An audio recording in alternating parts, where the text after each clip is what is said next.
Hello and Namaskar. I'm Ram Prakash, a senior clinical embryologist and embryology laboratory director at Omya Fertility Center, New Delhi. आज हम बात करने वाले हैं एक बहुत इंपॉर्टेंट टेस्ट के बारे में, एक ऐसा टेस्ट जो कि आपकी इनफर्टिलिटी के ट्रीटमेंट्स को चेंज कर सकता है।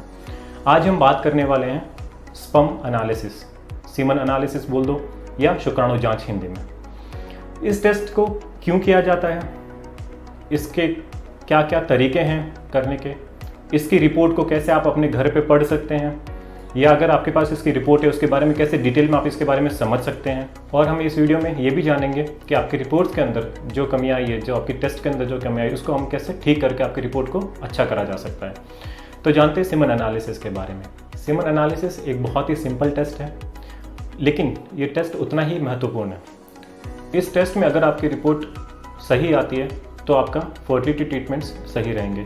अगर किसी ऐसी लेबोरेटरी से आपका टेस्ट हुआ है जहाँ पे थोड़ी सी एरर की वजह से पूरा ट्रीटमेंट ऑफ लाइन चेंज हो सकता है, तो ये बहुत ज़रूरी है। जब भी आप सीमन एनालिसिस का टेस्ट कराते हैं तो अच्छी लेबोरेटरी से कराना बहुत इंपॉर्टेंट है। अब हम इस रिपोर्ट को समझेंगे। अगर आपके पास आपकी अपनी रिपोर्ट है तो आप अपने सामने रख के हम इस रिपोर्ट को डिटेल में समझेंगे। इस रिपोर्ट के अंदर हम क्या क्या देखते हैं। तो रिपोर्ट को आसान भाषा में समझने के लिए हम इसको 4 भाग में डिवाइड करते हैं। फर्स्ट है general information, second one macroscopic examination, third one microscopic examination and fourth one chemical examinations. तो first one general information.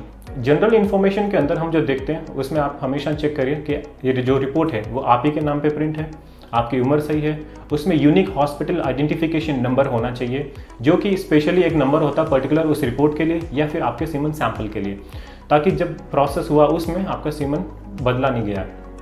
Second one आता है मैक्रोस्कोपिक एग्जामिनेशंस। मैक्रोस्कोपिक एग्जामिनेशन वैसा होता है जैसे हम सीमन को अलग अलग तरीक़ों से उसको एग्जामिन करते हैं।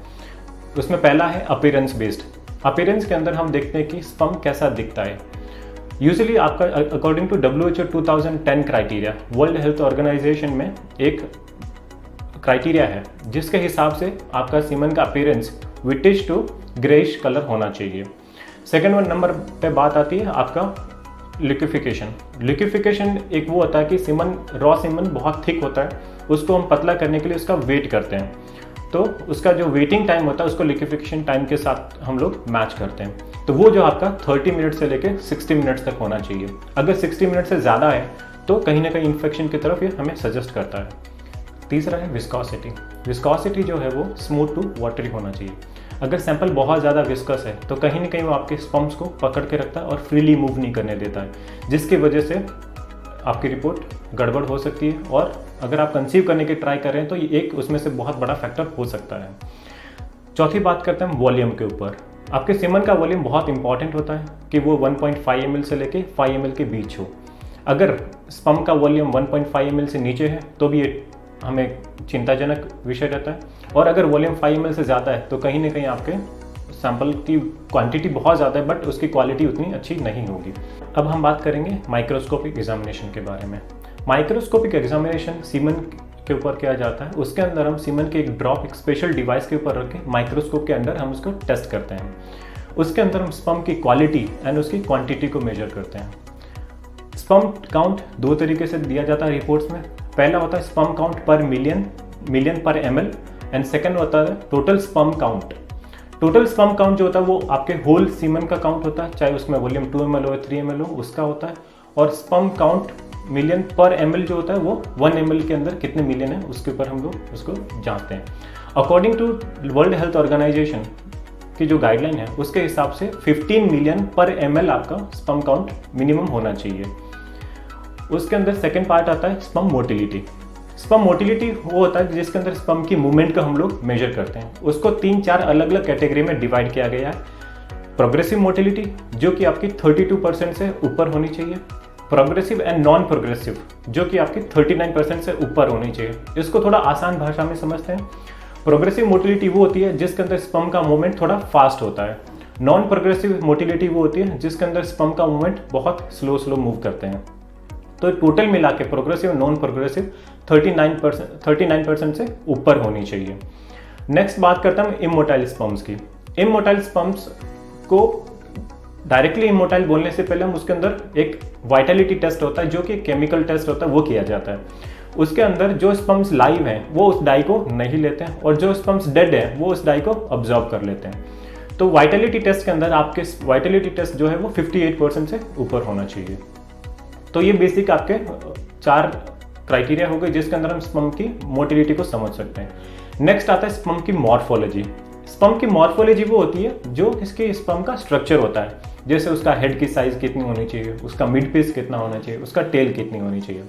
According to World Health Organization उसमें उन्होंने ये भी दिखाया है कि आपकी स्पर्म की स्ट्रक्चर किस हिसाब से होनी चाहिए, वो जो है आपका 4% से ऊपर होना चाहिए। अगर 4% से नीचे है आपकी रिपोर्ट में तो ये कहीं ना कहीं टेरेटोजोस्पर्मिया की तरफ इंडिकेट करता है। हर एक कैटेगरी के लिए अलग अलग टर्मिनोलॉजीज यूज़ की जाती हैं जो कि रिपोर्ट के अंत में लिखा जाता है। कई रिपोर्ट में हम देखते हैं जो नॉर्मल स्पर्मिया लिखी होती है, कई रिपोर्ट में हम देखते हैं टेरेटोजोस्पर्मिया लिखा होता है, कई रिपोर्ट में हम लोग देखते हैं एस्थेनोजोस्पर्मिया लिखा होता है। तो ये कहीं ना कहीं जो लास्ट में रिपोर्ट में दिया होता है ये आपकी स्पर्म की क्वालिटी को इंडिकेट करते हैं। अगर किसी रिपोर्ट्स में एस्थेनोजोस्पर्मिया दिया होता है दैट मीन्स आपकी स्पर्म की मोटिलिटी जो है वो कम है। और अगर इन केसेस जहाँ पे टेरेटोजोस्पर्मिया दिया जाता है उसमें आपकी स्पर्म की मॉर्फोलॉजी कम है।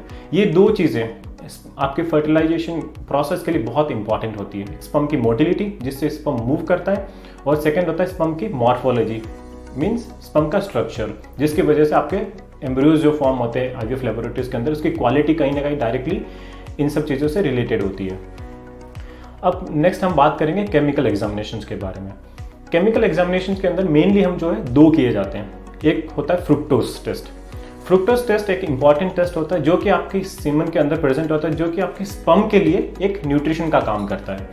अगर आपके सीमन में फ्रुक्टोज एब्सेंट है तो दैट मीन्स आपके सारे स्पर्म जो है वो डेड हो जाएंगे। ये एक बहुत इंपॉर्टेंट टेस्ट है जो कि सारी लेबोरेटरीज नहीं करती है। कई बार आपने अपनी रिपोर्ट्स देखते हैं, कई रिपोर्ट्स में ऐसा लिखा होता है कि सारे स्पर्म्स डेड हैं या एब्सोल्यूट एस्थेनोजोस्पर्मिया है, बट उन केसेस में उन्होंने वाइटलिटी टेस्ट नहीं किया होता है एंड फ्रुक्टोज टेस्ट नहीं किया जाता है। ये सब टेस्ट करने के लिए बहुत ज़रूरी है कि आप अपना टेस्ट जो है वो एक अच्छी लेबोरेटरी से कराएं। इसलिए मैं बार बार इस चीज़ पर बहुत ध्यान दे रहा हूँ कि आप अपना टेस्ट जो है वो अच्छी लेबोरेटरी से ज़रूर करवाएं। अंत में एक और जो टेस्ट है वो होता है पीएच का टेस्ट। पीएच जो है नॉर्मल सीमन वॉल्यूम का 7.2 से लेकर 7.4 के बीच होना चाहिए। तो ये सब चीज़ें जो आपके रिपोर्ट्स के अंदर आप देख सकते हैं। अगर इन रिपोर्ट को समझने में अगर कोई भी आपकी प्रॉब्लम्स या कोई भी क्वेरीज है तो आप हमें ओमियो फर्टिलिटी पे लिख सकते हैं, और या फिर आप हमारे चैनल के अंदर नीचे कमेंट सेक्शन में आप लिख के इसके बारे में हम डिटेल में डिस्कशन कर सकते हैं। वीडियो के अंत में अभी हम ये जानेंगे कि रिपोर्ट के अंदर जो जो कमियाँ हैं उनको हम कैसे ठीक कर सकते हैं, और सीमन एनालिसिस टेस्ट करते वक्त किन किन चीज़ों का हमें खास तौर से ध्यान रखना है। सबसे पहला आता है आपका एब्सटिनेंस पीरियड। ये बहुत ज़रूरी होता है जब भी आप अपना सीमन एनालिसिस का टेस्ट करवाते हैं। ये चीज़ मॉनिटर करनी बहुत ज़रूरी है कि आपका एब्सटिनेंस पीरियड कितना था। एब्सटिनेंस पीरियड जो है आपका 3 से 5 दिन के बीच होना चाहिए। अगर ये 3 दिन से कम है तो आपका सीमन का वॉल्यूम कम रहेगा और उसकी वजह से स्पर्म की क्वालिटी भी अच्छी नहीं रहेगी। और अगर आपका सीमन कलेक्शन का एब्सटिनेंस 5 दिन से ज़्यादा है तो आपका सीमन का वॉल्यूम तो ज़्यादा होगा बट उसमें के अंदर स्पर्म की क्वालिटी एंड स्पर्म में डीएनए फ्रेगमेंटेशन रेट बहुत हाई होगी। दूसरा नंबर होता है इम्प्रॉपर कलेक्शन टेक्निक।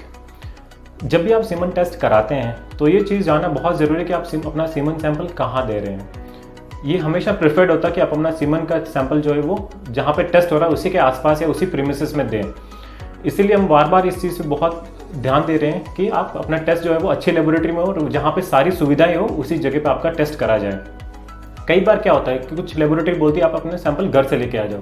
जब आप घर से सैंपल लेके लैब तक आते हैं तो आपके बाहर के टेम्परेचर इन्वायरमेंट की वजह से सैंपल में बहुत सारे चेंजेस हो जाते हैं जिसकी वजह से आपकी रिपोर्ट ठीक नहीं आएगी।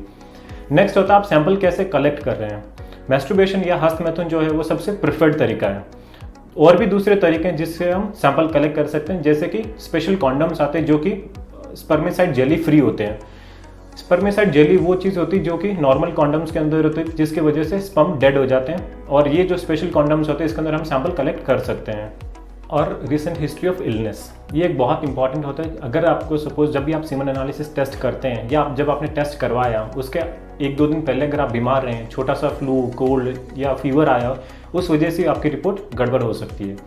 जब भी आप सीमन एनालिसिस टेस्ट करते हैं, ये जानने की बहुत ज़रूरी है कि आप उससे पहले आप एक बार डॉक्टर से कंसल्ट करें कि आपकी जो दवाएं, अगर आप एग्जिस्टिंग कोई दवाई ले रहे हैं, उस दवाई की वजह से तो आपको सीमन रिपोर्ट में अल्टरेशन नहीं होगी।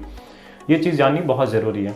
नेक्स्ट और सबसे इंपॉर्टेंट, मैं अगेन दोबारा बात करता हूँ टेम्परेचर के बारे में। जब भी आप अपना सीमन सैंपल देते हैं तो हमेशा मेक श्योर कि वो बॉडी टेम्परेचर पे रहे और इमीडिएटली आप लैब के अंदर उसको दे दें। कई बार आप सैंपल लेके 1 या 2 घंटे का डिले का वेट करते हैं, उसके अंदर स्पर्म की मोटिलिटी जो है बहुत कम हो जाती है। तो ये कृपया ये चीज़ें ना करें इसमें। तो ये सब चीज़ें जिसके वजह से हम अपनी सीमन रिपोर्ट्स की कमियों को दूर करके और अच्छा करा जा सकता है। और सबसे इंपॉर्टेंट, स्मोकिंग, अल्कोहल, ये सब चीज़ें कहीं ना कहीं आपके स्पर्म की क्वालिटी एंड क्वांटिटी दोनों का अफेक्ट करती है। तो अगर आपको रिपोर्ट, सीमन एनालिसिस की रिपोर्ट के बारे में कोई भी डाउट है, किसी भी तरह के क्वेश्चन है, क्वेरीज है, तो always feel free to contact us at omiafertility.com। और आप हमारे वीडियो के अंदर दिए हुए कमेंट सेक्शन में भी आप कमेंट्स करके उसके बारे में आप और अधिक जानकारी प्राप्त कर सकते हैं। Thank you.